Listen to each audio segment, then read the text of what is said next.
The onslaught of the Sith Empire was an event unlike any other in the history of the Republic. The Sith materialized from nowhere and launched an offensive of colossal proportions. Horrifying reports from the Outer Rim seemed to portend the utter destruction of the Republic. The rapid onset of galaxy-wide terror and panic was part of the Sith Emperor's meticulous calculations. His plan was flawless. Sith battlecruisers first appeared on the fringes of the Tingle Arm.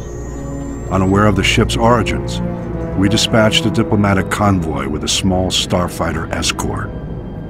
The Emperor wanted us to witness the full might of his forces before he attacked.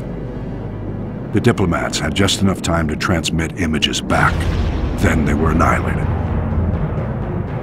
Immediately thereafter, the Sith began a full assault on the Republic allies in the Aparo sector, which fell before the Republic fleet even arrived. Then our allies turned on us.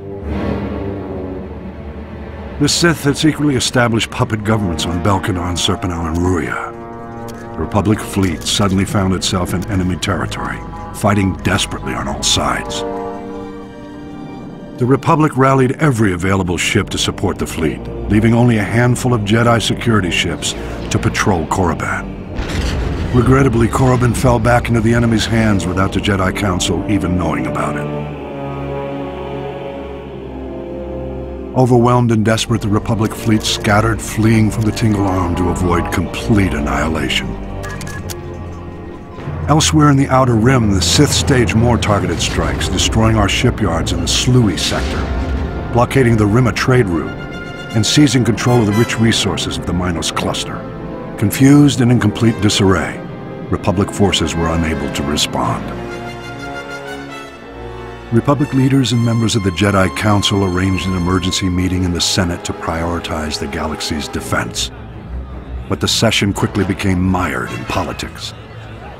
Irate senators stormed out in protest over decisions which left their representative sectors exposed to attack. Many of the Republic's diplomatic allies refused military support for the greater cause. It was every system for itself. This was perhaps the greatest genius of the Emperor's plot.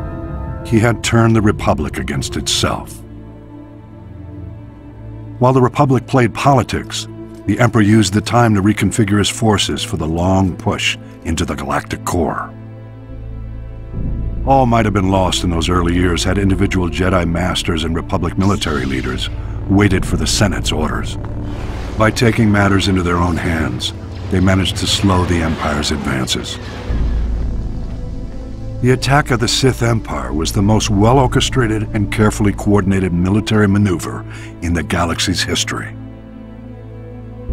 Indications suggest the operation took centuries of planning and preparation. I'll elaborate in my next report.